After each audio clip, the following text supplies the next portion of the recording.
بسم اللہ الرحمن الرحیم۔ السلام علیکم رحمۃ اللہ وبرکاتہ۔ X online support programme میں آپ سب کو خوش آمدید۔ میں اس کے نام سے کرتا ہوں ابتدائے سخن، میں اس کے نام سے کرتا ہوں ابتدائے سخن،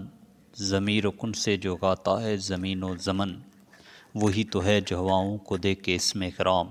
سمندر کی جبینوں پہ ابھارتا ہے شکن، جو بندگی کو ہدایت کا نور دیتا ہے، جو آگہی کو سکھاتا ہے مصطفیٰ کا چلن، جھکا جب میں اس کے سامنے تو سر غروبی ہوا، جھکا جب میں اس کے سامنے تو سر غروبی ہوا، نہ ہاتھ چل ہوئے میرے نہ زباں میں ہے تکن۔ عزیز طالب علم، میں ہوں آپ کا معلم اعجاز احمد نوہڑیو، اور آج کے ہمارے لیکچر کی جو جماعتیں ہوں گی ہشتم، نہم اور دہم ہوں گی، جس میں حیدرآباد اور فیڈرل بورڈ دونوں آ جاتے ہیں۔ آج کا ہمارا عنوان ہے شعری اصناف سخن بلحاظ موضوع، یعنی ٹائٹل کے لحاظ سے یا عنوان کے لحاظ سے شعری جو اقسام ہیں، جب ہم بات کرنے کی جو ہمارے انداز شاعری میں ہیں ان کی کون کون سی قسمیں ہوتی ہیں،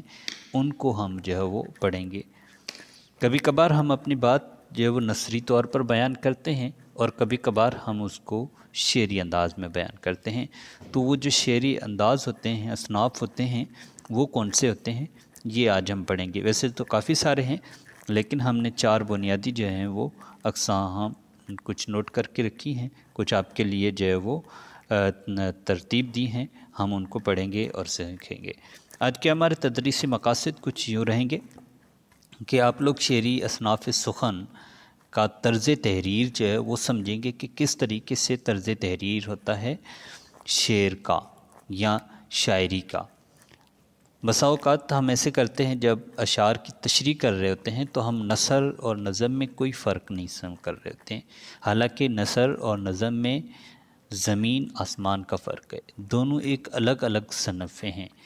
تو ان چیزوں کا ہم نے خیال رکھنا ہے کہ جب ہم نظم کر رہے ہیں تو ہم نے کون کون سی چیزوں کا خیال رکھنا ہے، جب ہم نثر لکھ رہے ہیں تو ہمیں کون کون سی چیزوں کا خیال رکھنا ہوگا، یہ باتیں ہمیں سمجھنا انتہائی ضروری ہوتی ہیں۔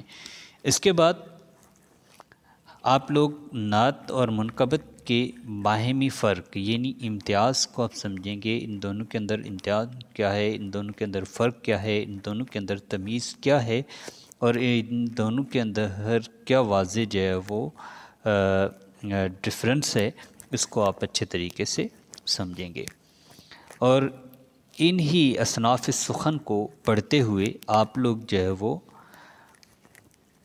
دی گئی ورک شیٹ کو اچھے طریقے سے حل کریں گے۔ امید ہے کہ آپ ان کو بخوبی سمجھیں گے، جیسے آپ لوگوں کو پہلے آن لائن ویڈیو لیکچر میں بھی یہ تمام تر چیزیں بتائی گئی ہیں۔ اصناف صنف کا جمع ہے، اور صنف کی معنی ہوتی ہے قسم، اور اصناف کی معنی ہوتی ہیں قسمیں۔ ٹھیک ہے بیٹے، شعری اصناف یعنی شعر کی قسمیں، کون کون سی شعر کی اردو کے اندر قسمیں بنتی ہیں، کون کون سی اقسام ہوتی ہیں اردو میں، وہ ہم آج اس میں پڑھیں گے۔ لیکن ان تمام تر سے پہلے ہم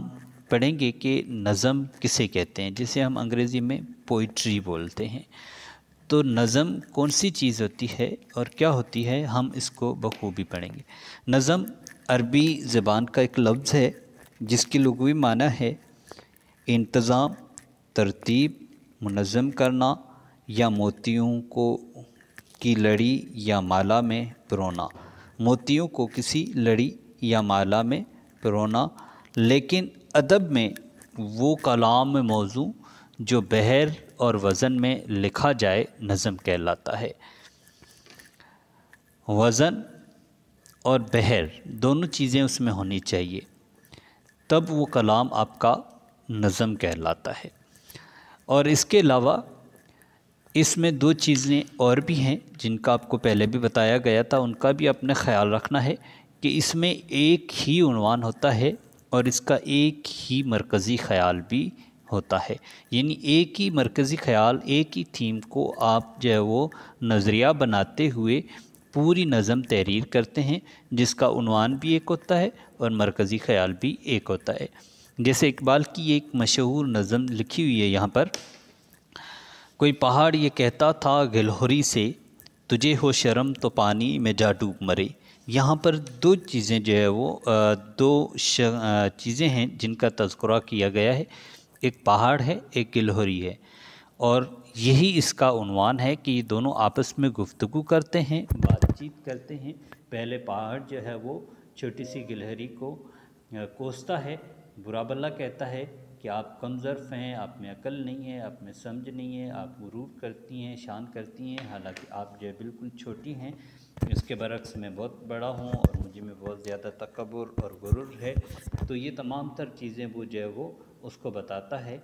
اور اسی طریقے سے جب وہ سن لیتی ہے تو پھر وہ بھی اپنے جو ہے نا وہ بتاتی ہے کہ میں چھوٹی ضرور ہوں لیکن مجھ میں اللہ تعالیٰ نے جو خوبیاں اور خصلتیں رکھی ہیں وہ آپ کے اندر نہیں رکھی ہوئی۔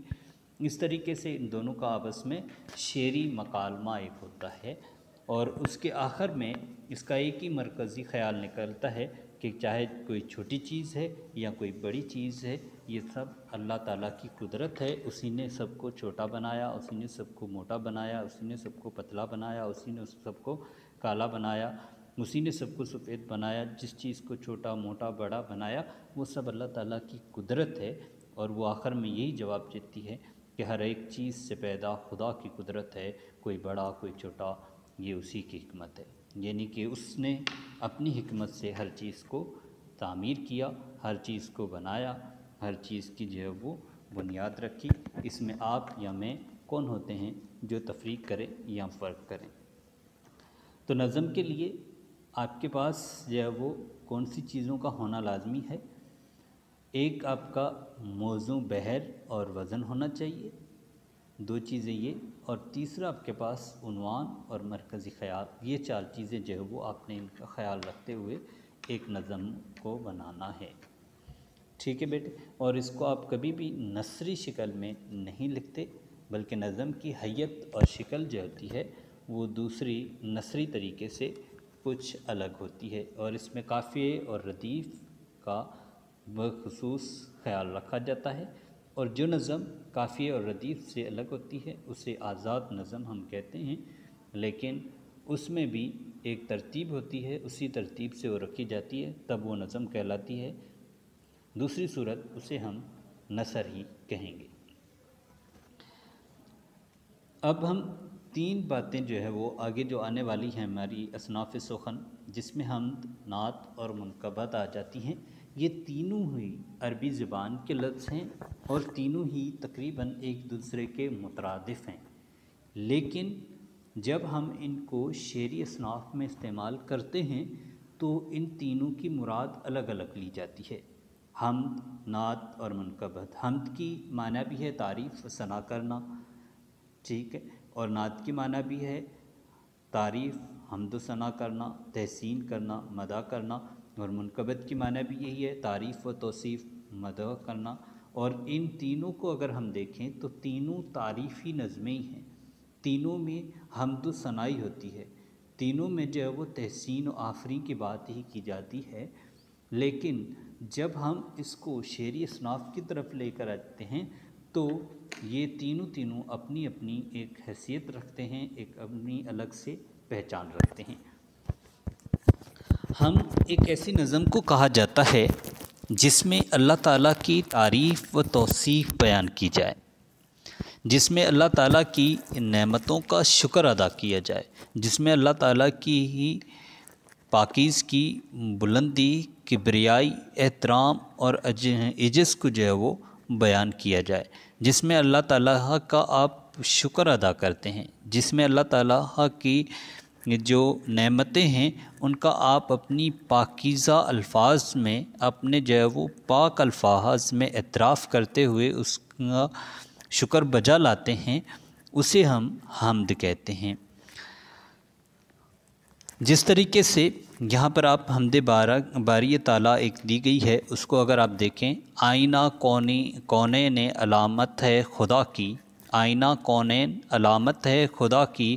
دنیا کی ہر ایک شے میں صداقت ہے خدا کی، لا ریب وہ سنتا ہے خاموشی کی بھی آرزو، ناقابل توسیع سماعت ہے خدا کی۔ اب یہاں پر ایک اور بھی دیکھ لیں، خدایا اول و آخر بھی تو ہے، خدایا باطن و ظاہر بھی تو ہے۔ یہ تمام تر ان میں آپ دیکھیں کہ اللہ تعالیٰ کی تعریف اور توصیف ہی بیان کی جا رہی ہے۔ تو ایسی نظم جس میں اللہ تعالیٰ کی تعریف اور توصیف بیان کی جائے، اس کی کبریائی اور بڑائی کا ذکر کیا جائے، اس نظم کو ہم حمد کہتے ہیں۔ امید ہے کہ آپ اس بات کو سمجھ گئے ہوں گے۔ اس کے بعد ہمارے پاس جو دوسری چیز آ جاتی ہے وہ ہے نعت۔ میں نے آپ کو معنی بتا دی ہے کہ یہ بھی عربی زبان کا ہی لفظ ہے جس کی معنی ہے تحسین یا صفت۔ حمد کی کوئی حدود نہیں ہوتی، وہ لامحدود ہے، یعنی کہ اللہ تعالیٰ کی اگر ہم تعریف کرنا چاہیں تو کبھی نہیں ہم کر سکتے۔ جیسے اللہ تعالیٰ نے قرآن مجید میں فرمایا ہے کہ اگر میں تمام تر سمندر جو ہیں ان کو سیاہی بنا دوں اور یہاں پر جتنے بھی دنیا کے اندر درخت ہیں سب کو قلم بنا دوں، اور پوری انسانیت اگر مل کر بیٹھ جائے اور پھر میری تعریف اور میری توصیف کو بیان کرنا شروع کرے، لکھنا شروع کرے، تو وہ قلم ختم ہو جائیں گے، وہ لوگ فنا ہو جائیں گے اور وہ سیاہی ختم ہو جائے گی، لیکن اللہ تعالیٰ کی کبریائی اور بزرگی کبھی ختم نہیں ہوگی۔ تو جب ہم اللہ تعالیٰ کی حمد لکھتے ہیں تو اس کا کبھی بھی اختتام نہیں آتا، وہ کبھی بھی ختم نہیں ہوتی، وہ لامحدود رہتی ہے۔ اسی طریقے سے نعت عربی جب ہم لکھتے ہیں، نعت مقبول صلی اللہ علیہ وسلم جب ہم لکھتے ہیں تو اس کی کسی حد تک تھوڑی بہت حد ہوتی ہے، اس حد کے دائرے کو ہم مد نظر رکھتے ہوئے پھر رکھتے ہیں۔ ایسا نہیں کہ آپ نعت لکھیں اور نعت میں نعوذ باللہ ہم نبی کریم صلی اللہ علیہ وسلم کو اللہ کے مترادف قرار دیں یا اس کی جو ہے نا وہ برابر قرار دیں، یہ نعوذ باللہ آپ لوگ نہیں کر سکتے۔ آپ اس کی جتنی اللہ تعالیٰ نے تعریف اور توصیف بیان کی ہے قرآن میں، حدیث میں، ہم ان کے مطابق ہی نعت کو بیان کرتے ہیں اور لکھتے ہیں۔ جیسے ایک کسی شاعر نے بولا ہے کہ فرشتہ کہنے سے میری تحقیر ہوتی ہے، میں مسجود ملائک ہوں، مجھے انسان رہنے تو اللہ تعالیٰ نے جتنی اس کو مان اور مرتبہ دیا ہے، یہ ضرور عالم انسانیت سب سے بڑا مرتبہ ہے، کسی کے پاس اس کا نہیں ہے۔ اللہ کے بعد دوسرا مقام نبی کریم صلی اللہ علیہ وسلم کا ہے، لیکن دوسرا مقام ہے تو آپ دوسرے مقام تک ہی اس کی تعریف کر سکتے ہیں، اور اگر آپ اس کو زیادہ آگے لے کر جاتے ہیں تو یہ تعریف سے پھر غلو میں چیز چلی جائے گی، اور پھر یہ آپ کے لیے اور نعت لکھنے والے کے لیے انتہائی نقصان دہ ہوتی ہے۔ تو ان چیزوں کا اپنے خیال رکھتے ہوئے پھر نعت کو لکھنا ہے۔ نعت بھی کچھ اسی طرح کی تعریف ہے، جہاں پر اللہ تعالیٰ ہم نے لکھا ہوا ہے وہاں پر ہم لکھیں گے حضور کریم صلی اللہ علیہ وسلم کی تعریف و توصیف بیان کی جائے، اسے ہم جو ہے وہ نعت کہتے ہیں۔ جیسے یہاں پر اگر ہم ایک نعت کو دیکھ لیں، سب سے اولیٰ سب سے اعلیٰ ہمارے نبی صلی اللہ علیہ وسلم، یعنی کہ یہاں پر ایک چیز آپ نوٹ کریں کہ سب سے اولیٰ و اعلیٰ ہمارے نبی صلی اللہ علیہ وسلم، یعنی کہ عالم انسانیت میں جتنے بھی انسان ہیں ان سب سے اعلیٰ ہے، ان سب سے اولیٰ ہے، سب سے بالا و والا ہمارے نبی صلی اللہ علیہ وسلم ہیں۔ اللہ سے کم لیکن لوگوں سب میں سے اعلیٰ ہیں، کیونکہ رحمت للعالمین بھی نبی صلی اللہ علیہ وسلم کو کہا جاتا ہے، اور امام الانبیاء بھی کہا جاتا ہے، جتنے انبیاء کرام ہیں تو ان سے بھی اعلیٰ مقام رکھتے ہیں، تو اس لیے ان کو اعلیٰ کہا جاتا ہے۔ اپنے مولا کا پیارا ہمارا نبی صلی اللہ علیہ وسلم، دونوں عالم کا دولارا ہمارا نبی کریم صلی اللہ علیہ وسلم۔ تو یہاں پر آپ دیکھیں کہ تمام تر نبی کریم صلی اللہ علیہ وسلم کی تعریف میں ہی یہ نظم لکھی گئی ہے۔ تو اس طرح کی نظم جس میں نبی کریم صلی اللہ علیہ وسلم کی تعریف و توصیف بیان کی جائے تو وہ نظم آپ کی نعت کہلاتی ہے۔ اس کے بعد ہمارے بات آ جاتی ہے منقبت، اور منقبت بھی وہی سیم چیز ہے، اس میں بھی تعریف اور توصیف بیان کی جاتی ہے، جیسے میں نے آپ کو بتایا پہلے بھی۔ تو ایسی نظمیں جس کے اندر ہم اہل بیت رسول صلی اللہ علیہ وسلم ہوں، صحابہ کرام رضی اللہ تعالیٰ عنہم ہو، یا پھر بزرگان دین ہوں، ان کی ہم اوصاف، ان کی ہم جو ہے وہ صفتیں بیان کریں، ان کی ہم تعریف کریں، ان کی ہم توصیف بیان کریں، تو اس نظم کو ہم منقبت کہتے ہیں۔ جیسے یہاں پر ساتھ میں ہی ایک منقبت لکھی ہوئی ہے جو حضرت امام حسین رضی اللہ تعالیٰ عنہ کے متعلق لکھی گئی ہے۔ یہ جو ہے وہ حضرت خواجہ معین الدین چشتی اجمیری نے لکھی ہوئی ہے۔ شاہ است حسین بادشاہ است حسین، شاہ بھی حسین ہیں بادشاہ بھی حسین ہیں۔ یہ فارسی کا شعر ہے، اس لیے نیچے اس کا ترجمہ بھی لکھا ہوا ہے۔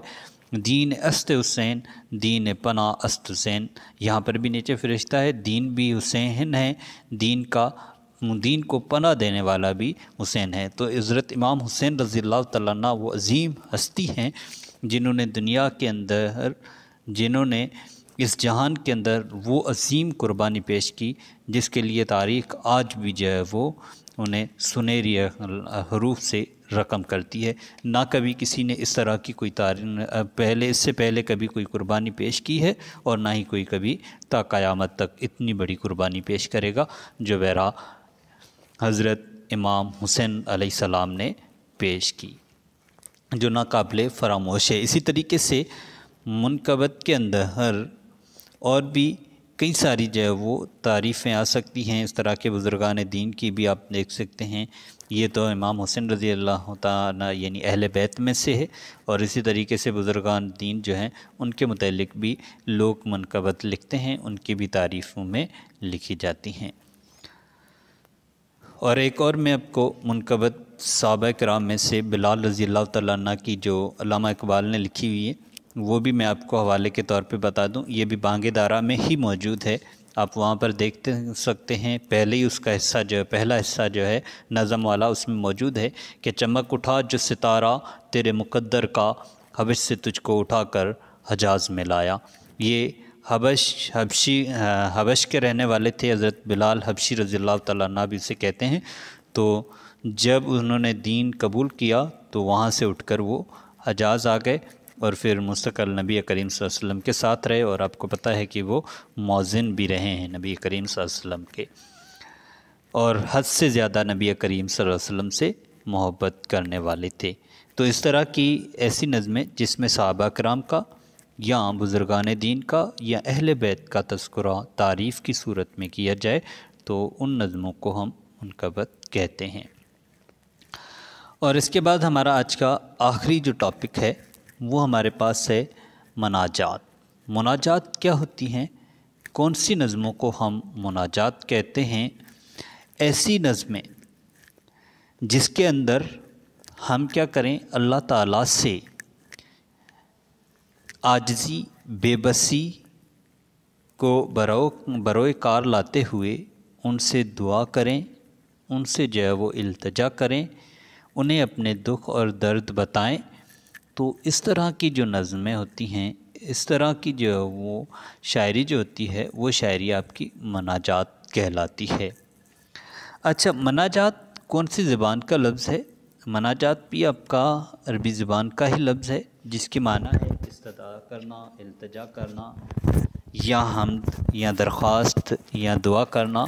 تو اس میں آپ دیکھیں کہ حمد لفظ بھی آتا ہے، تو اس کا مطلب یہ نہیں ہے کہ یہ حمد ہی ہوگا، بلکہ اس سے مراد یہ ہے